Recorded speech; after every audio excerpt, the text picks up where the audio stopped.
You're listening to an Airwave Media Podcast. Christopher Media, let's make some noise. Welcome to a special episode of The Projection Booth. I'm your host, Mike White. On this episode, I'm going to be talking to you a little bit about Art House Theater Day, which is this coming Sunday. If you're listening to this when it drops, it is Sunday, September 23rd, 2018. And on this episode, I'm going to be talking to the co-directors, Gabe and Lawren, about what Art House Theater Day is and a little bit about themselves, of course. And then after that, you're going to hear an interview with Joseph A. Ziemba of Bleeding Skull, who is one of the driving forces behind AGFA, the American Genre Film Archive, and they are having their new release, John Landis's SCHLOCK, play at the Art House Theater Day in select cities. Be sure to go to arthouseconvergence.org/arthouseday, and you can find out more about where things are playing, what's playing, and find local theaters for you where you can see Art House Theater selections. Let's go ahead and roll those interviews. I'm Gabe Chicoine. I'm from the Austin Film Society in Austin, Texas, which is actually the second art house theater where I've worked. I also worked at the Amherst Cinema in Amherst, Massachusetts, and I've pretty much been working at art houses for the majority of my professional career. It's just something that I was drawn to in college. I studied film and just really fell in love with the art form and was able to kind of find my niche in the industry, in exhibition and marketing for the film. So helping more people find out about filmmaking and that I love, which has really been a wonderful experience for me. I'm Lawren Desai from Winston-Salem, North Carolina, and I'm the founder and the executive director of Aperture Cinema, which is a 4-screen art house that opened in 2010. I don't have a formal film education. My background is just as a consumer and sort of self-taught cinephile. That's sort of my background. So you two are the Art House Theater co-directors, and I'm curious, have you always been that? And how long has this been going on? Art House Theater Day, we launched officially with our first day of celebration 3 years ago. So this is the third year upcoming. And the idea has been around probably a couple years before that. And so we're the originators of Art House Theater Day. We're a little jealous that Record Store Day had a day of celebration and comic book stores. And so we just thought we needed one for Art House Cinema. And so we just kind of got together and planned it out. It's very grassroots, and obviously we're still growing our audience and interest. The whole thing was made possible through a pretty awesome initiative called the Art House Convergence, which is an annual gathering of people who work at art house theaters that's been happening for about, I think, 11 years now. And over the course of the last decade, it's really grown from just a handful of theaters across the country to really hundreds of theaters across the world, including Europe and Australia and Asia. So it happens physically once a year on a large scale, and then there are regional conferences as well. Lawren and I know each other through the Convergence, and really actually came together around this idea because she had put it out at the Convergence, and I responded to it. So it's possible thanks to this network of theaters who are all independent, and many of them are nonprofit, and all of them are promoting art house cinema and culture. And so, it's something that makes ideas like this possible, where, all these theaters can coordinate and organize national celebrations and just, have kind of a unified approach to exhibition. So I know if I go out on Record Store Day, I'm going to be buying a lot of records and maybe have access to some exclusive titles. If I go out for Comic Book Store Day, I'm going to get some free comics, and I'll probably be spending a lot of money on some other comic books as well. What can I expect from National Art House Theater Day?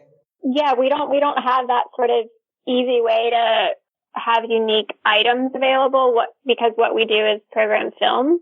So the day is designed around what we do. And so it's around the films that we program. And so we have films that are exclusive to the day or sneak peeks or re-releases. So the idea is to get people to come and celebrate with us on that day. In keeping with the model of Record Store Day and Free Comic Book Store Day, we are trying to create exclusive experiences for people. So they may not necessarily have a product that they can take home with them, but, they'll be taking home the memory of seeing something that they probably wouldn't have been able to see otherwise. At least that's the idea behind our programming. So, for instance, Thunder Road is going to be an advanced screening with a special introduction that you'll only be able to see on Art House Theater Day from the director. And a lot of the other films as well, SCHLOCK will have a piece of pre-recorded video introduction from John Landis, the director. And a lot of these are advanced screenings, so you get to see them first on Art House Theater Day before anyone else around the country or world gets to see them. And so, you get the sense of having a shared exclusive experience. Some of our distributors will also give us some cool exclusive giveaway items on that day.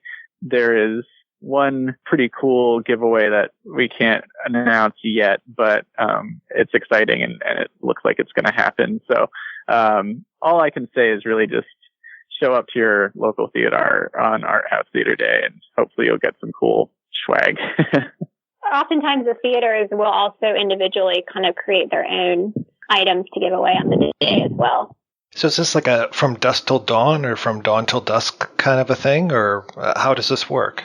It really depends on the theater. We've sort of embraced the individuality of the art houses that participate, and so every theater is a little bit different and unique, and some of them only have one screen, some of them have 4 screens.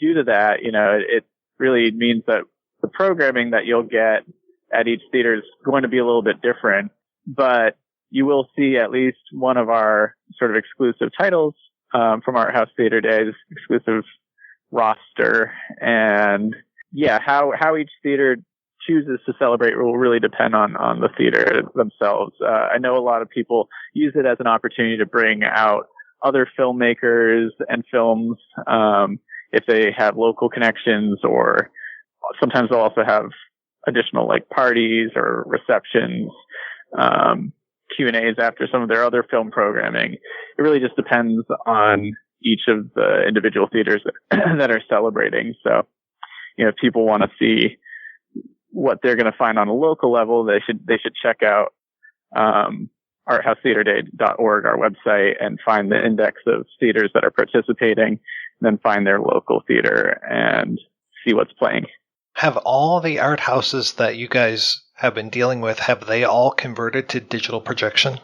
I would say the majority of them have. A lot of them still have 35 millimeter capabilities though. And so I imagine that some of them might be showing some films on 35 millimeter to celebrate sort of that tradition.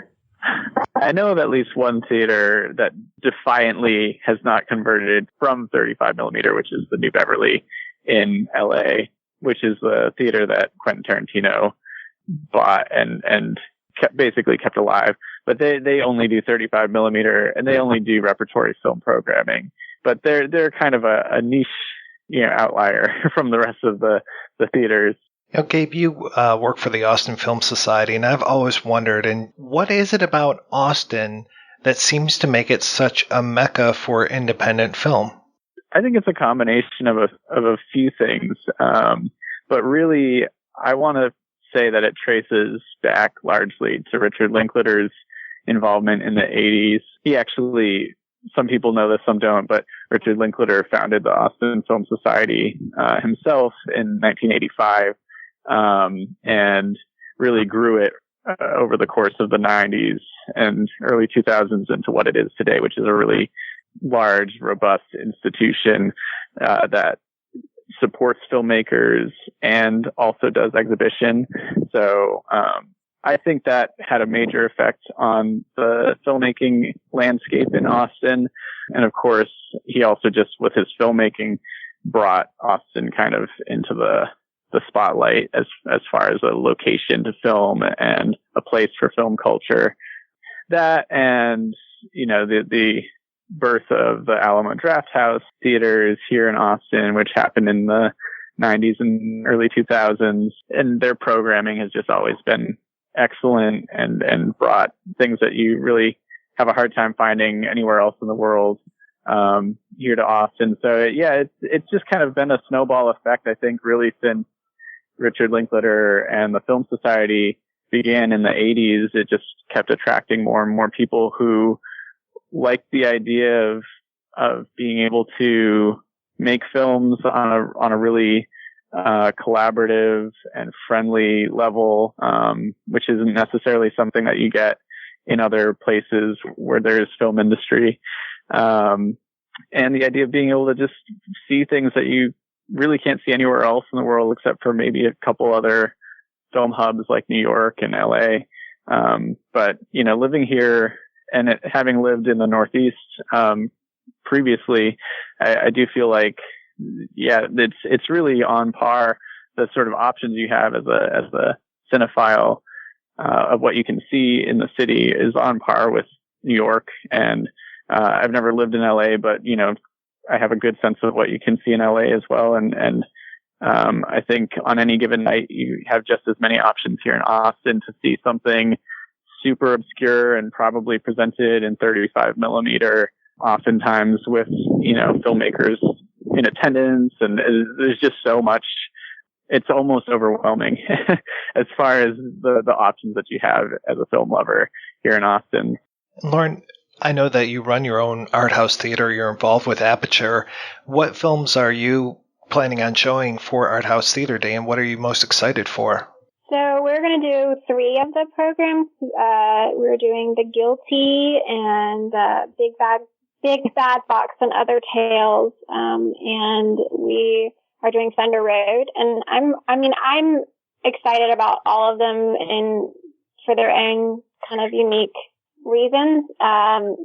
Big Bad Fox is a family sort of film, and I loved Ernest and Celestine, the filmmaker's previous film, and being able to show films that kind of are geared towards younger audiences excites me, because that's kind of our future audience and something we really need to cultivate. And then The Guilty, I thought was an amazing film. It's a foreign language film, which is another kind of personal interest of mine, because I think, here in the U.S., we sort of don't gravitate towards watching foreign language films in theaters as much as I think we should. So any chance that we have to show them at Aperture, we go for. And Thunder Road, it's a true American independent film. That's ultimately what I think Aperture was created to show.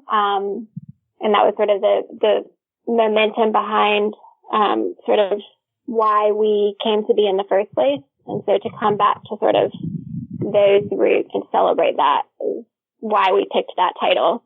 And then we along with those 3, will be showing all the other films that we have programmed for that day. So it really kind of, for Aperture, the day is a way to attract a really diverse audience and really show them that the art house cinema is a place that celebrates our community and really programs with all of the different members of our community in mind. It's interesting to see that some of your sponsors, things like Warner Archive and Filmstruck and Amazon Studios, are so much about streaming. And some people could say, oh, well, streaming is killing art house theaters, but yet they're actually supporting art house theaters, which is kind of a nice thing. We've been careful to choose who we work with, and wanted to work with people who I think ultimately are trying to do the same thing that we're doing, which is promote film culture. I don't think any of our sponsors are doing anything but helping give access to great films. just the same as a lot of exhibitors. So, and, with Amazon Studios, what they're doing is primarily focusing more on actually theatrical exhibition. They're really one of the best exhibitors out there, in the sort of independent film world right now in terms of what they're producing and the relationships that they've developed with the theaters that exhibit their films. And with SCHLOCK, they're film lovers too. They're getting films out there into the world that are super hard to find and very niche and may not be playing very often around the country in theaters. So it's giving people the opportunity to discover more of those types of films. And I actually think it just really ultimately has kind of a rising tide effect where it's really strengthening film culture because people are going to want to see those films on the small screen and the big screen. I think people who appreciate this type of filmmaking want to see it on the big screen when they have the chance to. But for those times when they don't, then, they have home video and they have streaming. And I think, with SCHLOCK and Warner Archive, they're just doing a great job of giving people the opportunity to see those types of films at home when they're not playing at a local theater. So what's the biggest thing that we can do to help support art house theaters when it's not Art House Theater Day itself? Art house theaters are pretty much, in our case, we're open every day of the year. So there's something always on screen. And I think the biggest thing is to come see films. And I agree with what Gabe said. I think just elevating film culture is good for all of us. And the other thing is a lot of art house cinemas are nonprofit organizations. So beyond ticket sales, there's other ways that you can support art house cinemas around the country. Yeah, and for people to just keep in mind that when it comes to cinema, you kind of vote with your butt. You whatever you wind up seeing, whatever seat you're sitting in, is going to determine the sort of films that get made like that. So if you want to see something, new and exciting, then you have to go out and embrace that kind of film when it plays in the theater. It's really, I don't think the average film goer completely understands just how critical it is to go see a movie when it's playing in a theater. It just has such a huge effect on the lifespan of that film. Waiting for something to come to Netflix or some other streaming service, it may never even make it to that streaming service, especially if it doesn't have a big release in the theater. And B, it just, what you don't understand is that has a huge effect on the rest of that film's lifespan and the filmmaker's ability to make more films. And, it really is a make or break point when a film hits the big screen. So it's just so important for people to go out and support those types of films with their movie going dollars and not just spending that on big blockbuster movies and whatever else. So, it's really about just going to the theater and seeing things on the big screen. Who doesn't love that experience, and who wouldn't want to have that experience over, your home TV or computer or whatever? As Lawren said, a lot of theaters, art house theaters, are now nonprofit because it's a more sustainable model to be a nonprofit, and it allows you to have more flexibility so you can program films that you should be sharing with people and not just films that are going to pay the bills. So understand that and become a member if your art house theater has a membership program, or make a donation if there's a way to make a donation to the theater. Those types of things are really kind of a next level way to show your support and appreciation for art house theaters. It rarely actually, the ticket rarely actually covers the full price of showing that film. Oftentimes it's actually only a fraction of the cost that's actually associated for that theater. So yeah, it's just important for people to be aware of that. If you want to see more intrepid filmmaking, and if you want to see diversity in film, and, better representation and just more interesting and original storytelling. If you're the type of person who complains that, there are so many sequels and, nothing really new or exciting coming out, then go see more art house films. When was the last time you saw an art house sequel? It's all original and it's all interesting storytelling, and it really needs to be supported. It's funny. I was reading one of the reviews for The Guilty, which is it's from Denmark, and one of the critics was just pointing out about how, I imagine this is going to get picked up by some Hollywood studio for a remake. And it's like, well, come see it in its original, in its first iteration before it's remade, because I promise it'll be a much better film than what it, We've seen it time and time again. Filmmakers start out on the independent level, working, the festival circuit and showing in a handful of art house theaters around the country.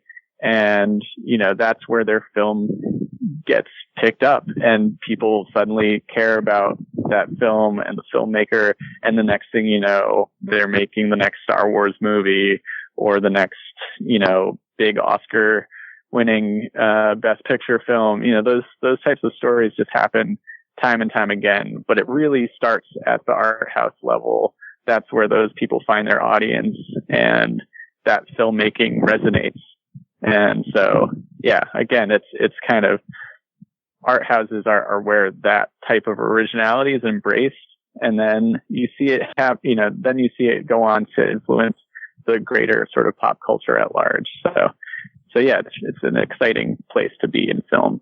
Lawren and Gabe, thank you so much for your time today. It was a real pleasure talking to you. Yeah, you too, Mike. Thank you, Mike.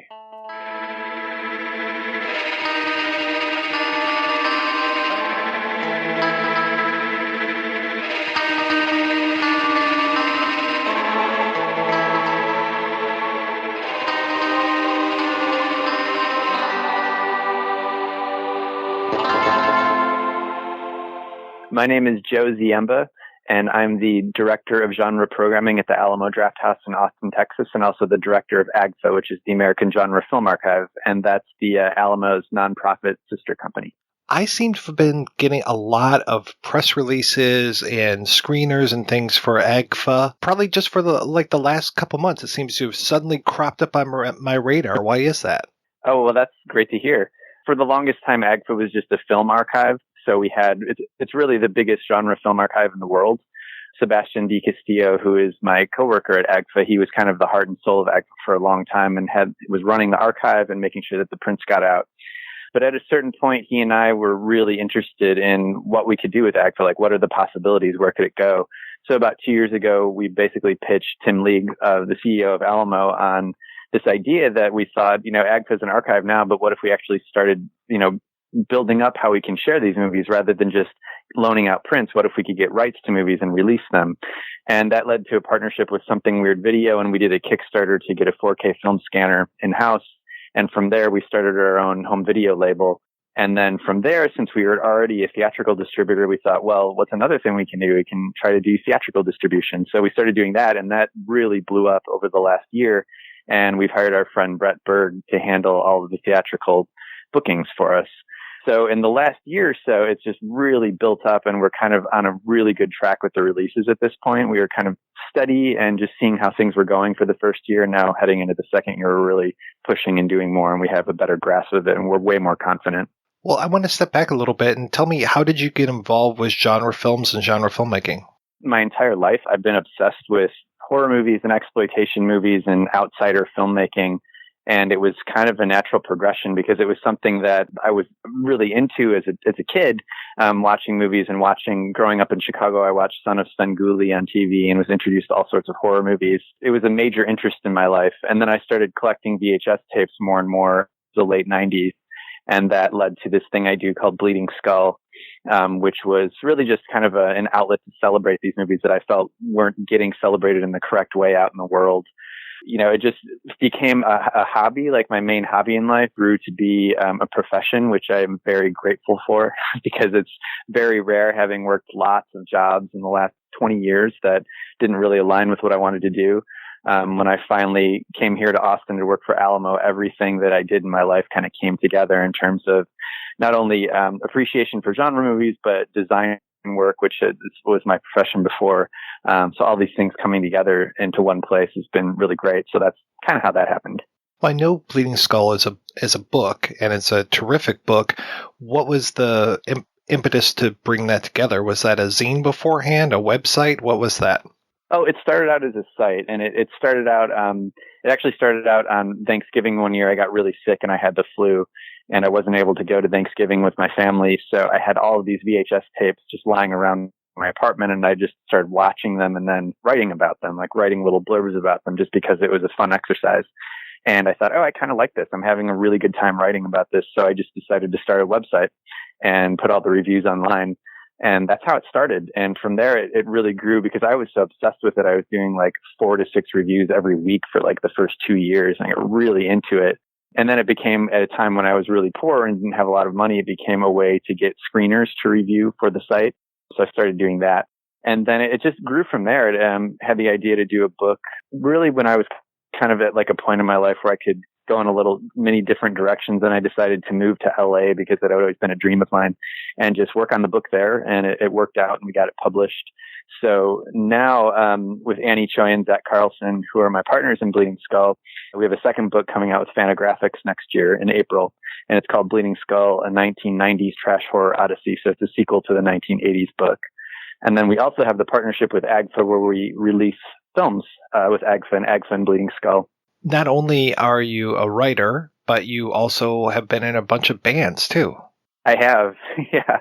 Before I think I was even I was always into movies, but when I would say around like 7th or 8th grade, I got really into music, and I'd taken piano lessons as a kid and played drums and stuff like that. But I got really into being in bands and played in bands all through high school.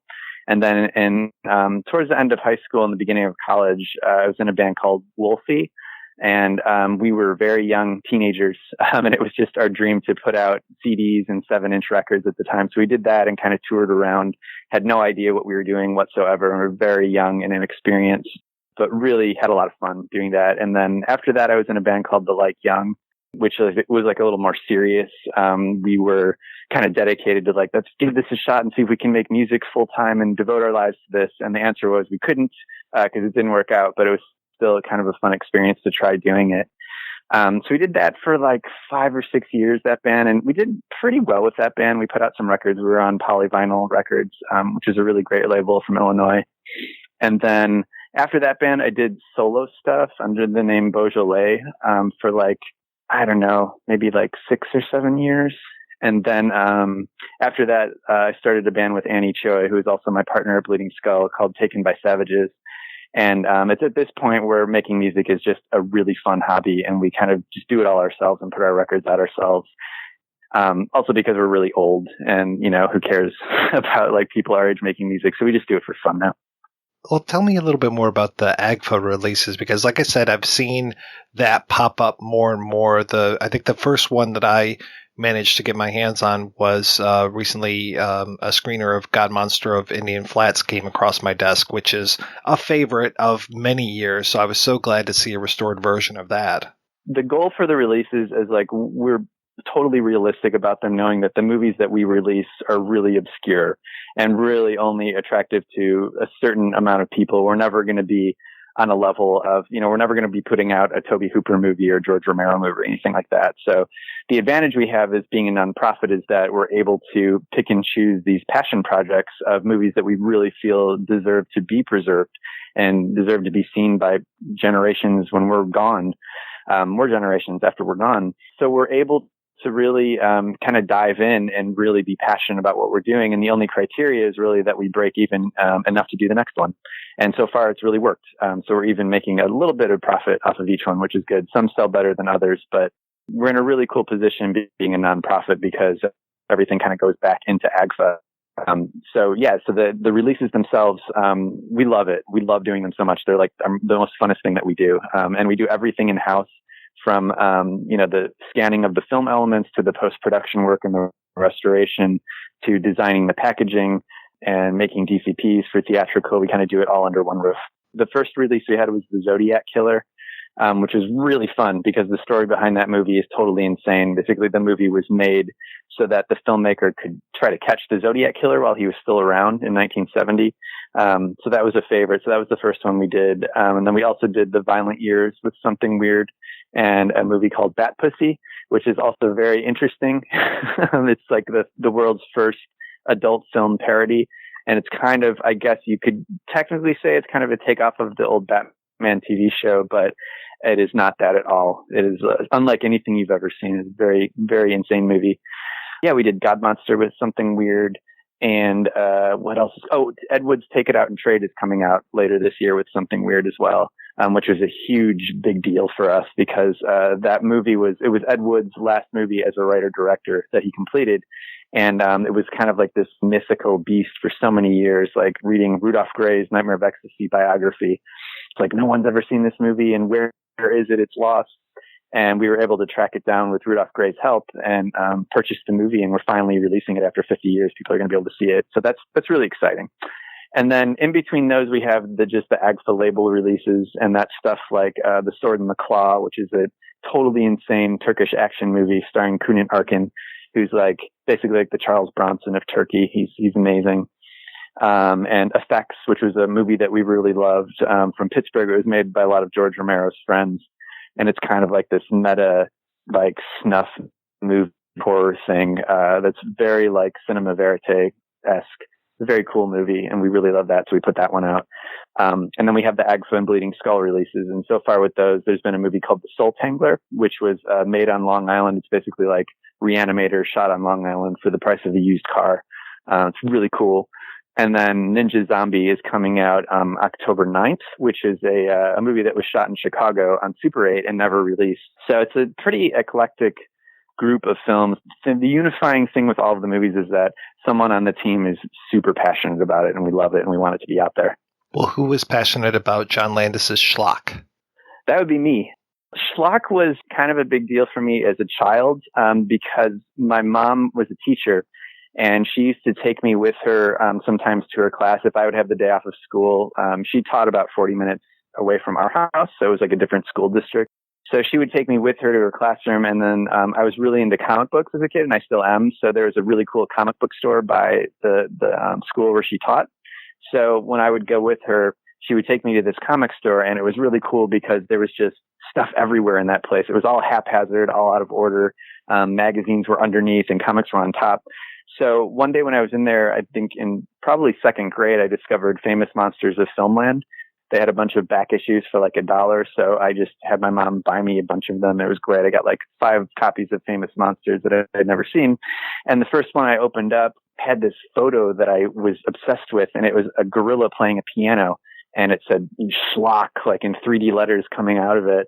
And the photos accompanying the article about this gorilla playing the piano were amazing. It was like this guy in a gorilla suit wearing glasses directing like behind a film camera. And I was just really taken with, I liked gorillas in the first place when I was a kid, and I loved like gorillas in movies. But this movie just looked totally outrageous and goofy to me. As a kid, from maybe like probably until I was in college, I never saw the movie. I just knew about it from reading about it. And it was one of those movies where you see an image as a kid and it's just burned into your brain for the rest of your life. So when I finally saw the movie, I was kind of shocked that it wasn't a horror movie, but I was also shocked by how much I loved it and how funny it was, because I knew at that point, I think I was in college when I first saw it.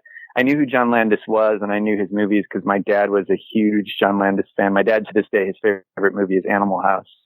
So I was aware of what to expect, but I didn't expect it to be as good as it is, especially for like a first-time filmmaker being, I think he was 19 years old when he made it.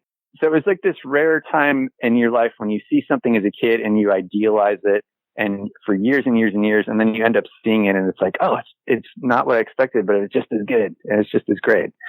So that's kind of like my history with the movie. And to this day, I think that it really holds up. I think it's a really funny and goofy and heartfelt and loving movie. There's a Blu-ray release of it coming out. Are you involved with that at all? No, that's Arrow Films, and AGFA handles theatrical for Arrow Films. Yeah, we have a number of theatrical partners, like Arrow Films, Severin Films, Vinegar Syndrome.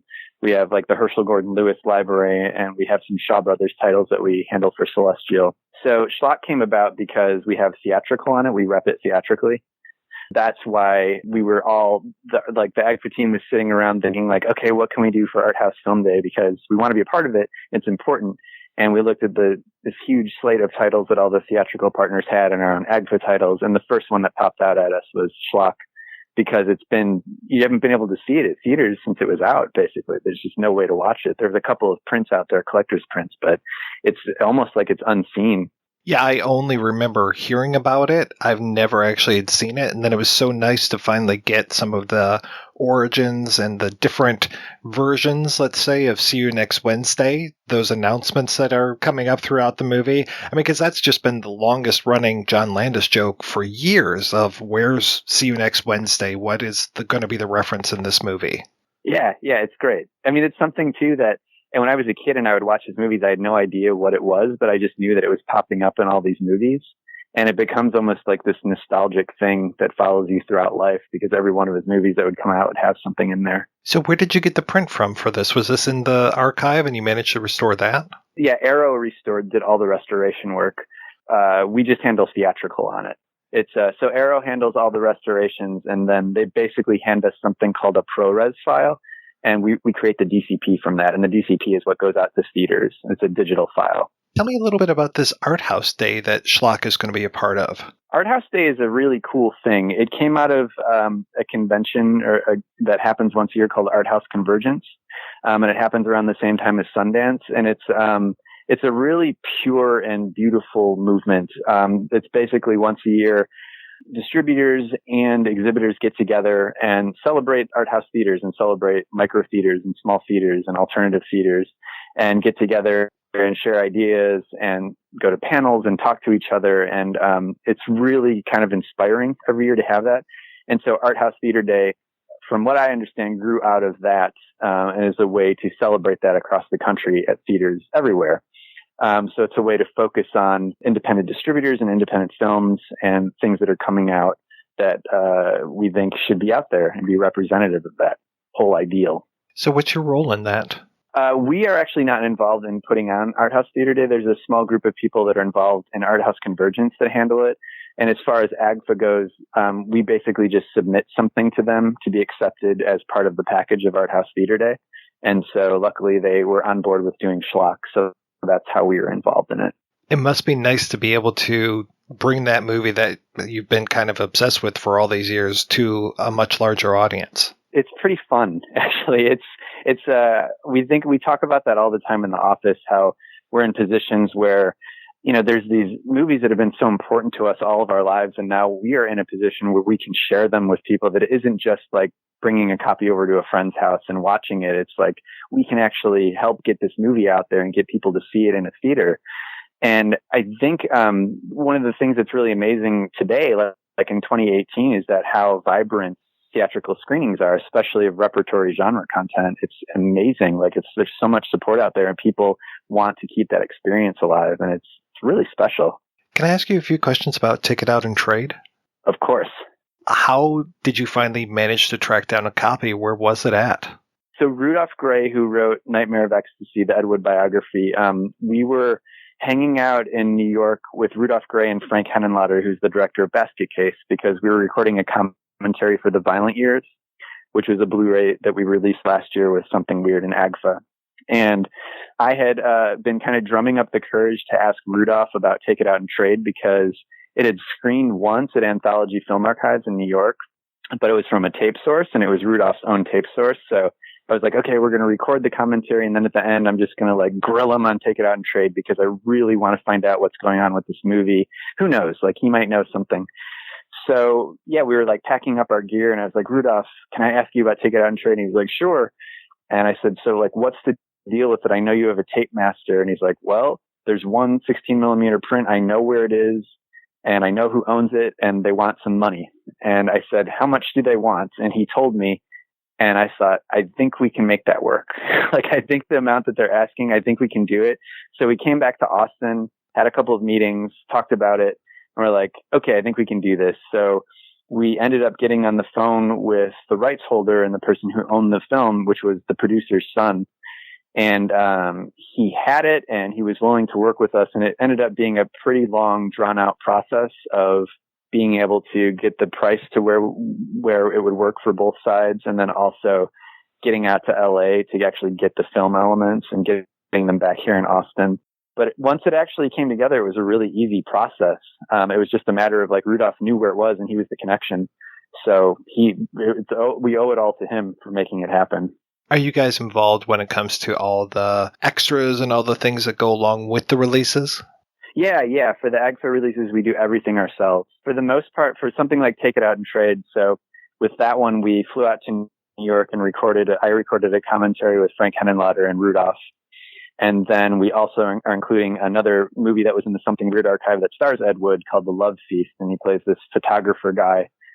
And then we also have the Take It Out and Trade outtakes, which were, that was like the coolest thing about that was that back in the 90s, Something Weird released this silent 60-minute outtakes on tape of Take It Out and Trade. So that was the only way to see, like, what is this movie? And it just made the myth of the movie even larger, like having that VHS. So we were able to go back to those outtakes and rescan them in 2K. So those are also on a Blu-ray. And then we also have some exclusive liner notes from Rudolph Gray. So it just depends on each release, like how much we do. There are literally only 3 people on the staff of AGFA, and then Brett, who's the theatrical sales manager, he's in LA, so he's not here with us in Austin. So the 3 of us kind of like the 4 of us figure out what the extras are going to be, and then we kind of go from there and try to make it happen. This is such a time to be alive. I mean, we just did an episode about Dennis Hopper's The Last Movie. I just saw today the trailer for The Other Side of the Wind, and now we've got Take It Out and Trade as well. This is nuts. Yeah, it's crazy. I know. I hear you. It's crazy. Another AGFA release that came to my attention recently was Lady Street Fighter. How did that one come to be?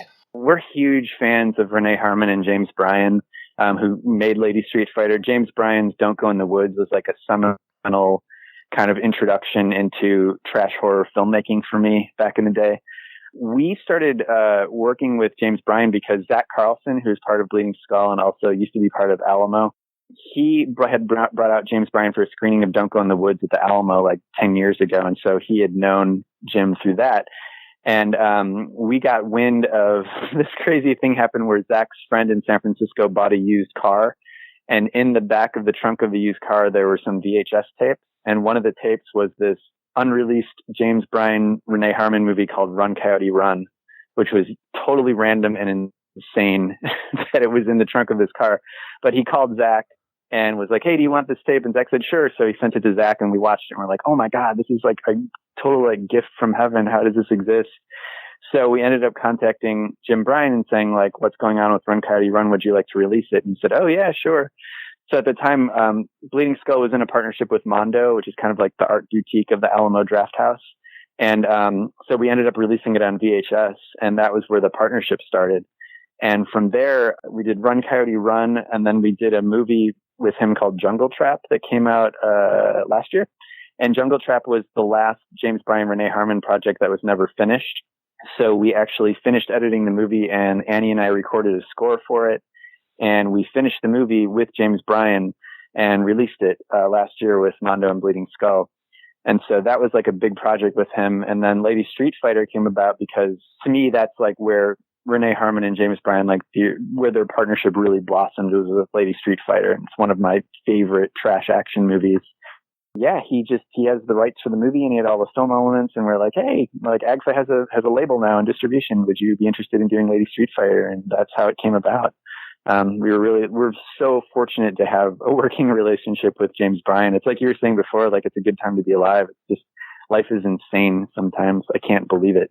And did I read right that there's actually the sequel to Lady Street Fighter on the Blu-ray? It is, yeah. So we were, James Bryan at his home in Lufkin, Texas has this giant warehouse that's like his film archive. So it's his all of his films and all of his memorabilia and paperwork and all that stuff. And so the same day that we found the Jungle Trap tapes, we found a plastic bin that said Revenge of Lady Street Fighter. And we were like, hey, like, what is this? And he's like, oh, that's the sequel to Revenge of Lady Street Fighter. It was only released on VHS in South Korea. And we were like, is it a finished movie? And he said, yes. And so we were like, well, we got to do something with this. It's really cool. So he ended up having the original 35 millimeter camera negative. But the thing about the movie is that it's basically like 25 minutes of new footage. And then like the rest of it is all Lady Street Fighter footage. And that was kind of Renee Harmon's mode of making sequels. She would take pieces from other movies and composite them together and make a new movie out of it. So the Revenge of Lady Street Fighter sequel is actually on like 25 minutes of new footage, and it's such a odd movie and such a weird thing to watch. It's pretty great.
If you enjoy this show and want more people to know about it, head on over to iTunes, leave a comment, and rate it 5 stars. Make sure you like and share us on Facebook, and don't forget to follow us on Twitter. Just search for Christopher Media. Thank you in advance for supporting Christopher Media by clicking on the PayPal button and by clicking through to all the sponsors who support ChristopherMedia.net. Most importantly, we would like to take the time to extend an extra special thanks to you. Christopher Media could not exist without your support. Thank you for visiting ChristopherMedia.net, and thank you for listening. Christopher Media. Let's make some noise.